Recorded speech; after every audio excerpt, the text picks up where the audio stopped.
ఏ రాహు నిన్ను మింగిందో కనుమరుగైపోయా, ఏ గ్రహణం నిన్ను పట్టిందో నన్ను దూరం చేశావు. వెన్నెల కురిసే ఆకాశంలో అమావాస్య ఒక నల్ల మబ్బని, మబ్బు తొలగిన మరు నిమిషంలో వెన్నెలదే ఆకాశమని తెలియక తొందరపడ్డా, తెలియక తొందరపడ్డావు. ఈ ప్రశ్నకు బదులేమిస్తావు, ఈ ప్రశ్నకు బదులేమిస్తావు?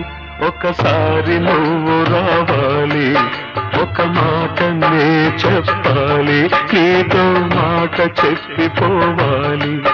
ముసుగేసిన మబ్బులలో